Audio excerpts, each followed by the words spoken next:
Reka tubasuhuze inshuti bakunzi bacu, aha ni kwibendera TV, nitwa na Christine Ntirushwa. Mbaye ikaze. Muri Mozambique umunyarwanda Casien NTAMUHANGA bikomeje kuba urujijo aho aherereye. Inkuru dukesha BBC ivuga ko kugeza ubu Casien NTAMUHANGA uherutse gufatirwa muri Mozambique, umunyamategeko we avuga ko ubu atazi aho uwo yunganira ari.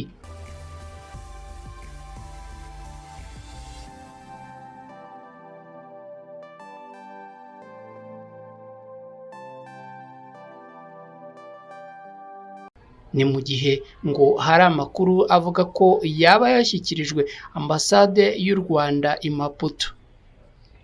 Iyi nkuru ya BBC ivuga ko ngo NTAMUHANGA Casien yatawe muri yombi ku cyumweru tariki 23 z'ukwezi kwa gatanu muri uyu mwaka ku kirwa cya Inaka kiri mu burasirazuba bwa Maputo, aho yari asigaye atuye nk'uko polisi ngo yabyemereye umunyamategeko we. Mu mwaka w'2017 NTAMUHANGA yatorotse gereza mu Rwanda, aho yari yakatiwe gufungwa imyaka 25 ku byaha by'iterabwoba, aho yaje gukatirwa kandi adahari indi myaka 25 ku byaha nk'ibyo.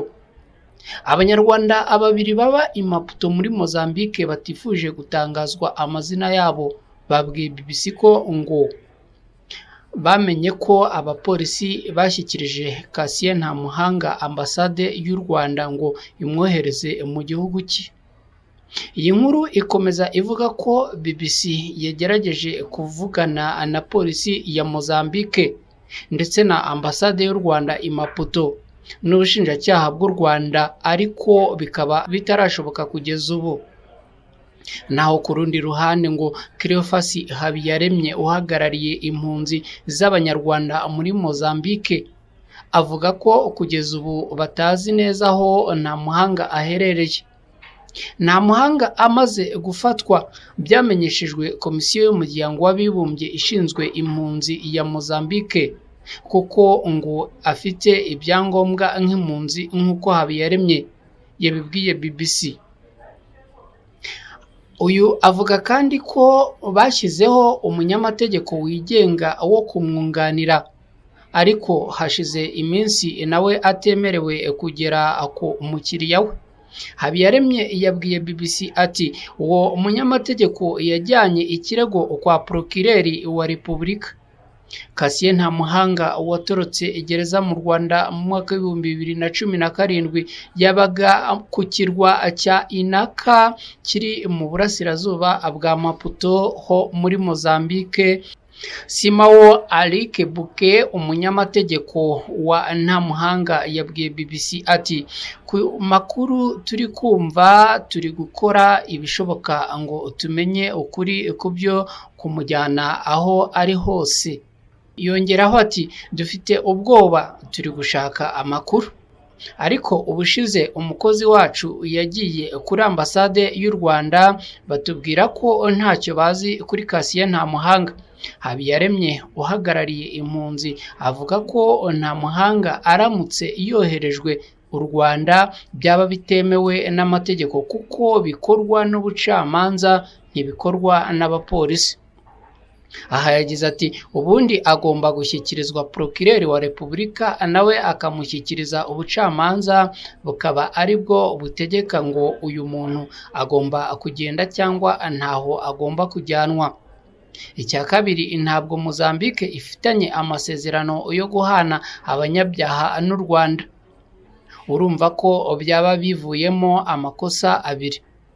Harike Buke we ati kohereza umuntu hari amategeko abigenga, kandi kugeza ubu sinemera ko ibintu nk'ibyo bishobora kuba.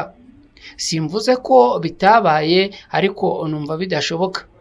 Ariko turakomeza kureba icyo twakora ngo tubuze ko ibyo byabaho, gusa ubu dufite impungenge zo kumenya aho ari. Reka mbashimire mwe mwari kumwe natwe ku Ibendera TV. Ndabibutse ko twari turimo kubagezaho iyi inkuru dukesha BBC ivuga ko kugeza ubu ngubu hatazwi aho NTAMUHANGA Casien yaba aherereye. Njye nitwa na Christine Hirushwa, ndabibutsa gukora subscribe na share kuri channel yacu Ibendera TV, nabibutsa kandi kuduha ibitekerezo byanyu kugira ngo tujye tubigenderaho mu nkuru tubagezaho. Mugira amahoro y'Imana.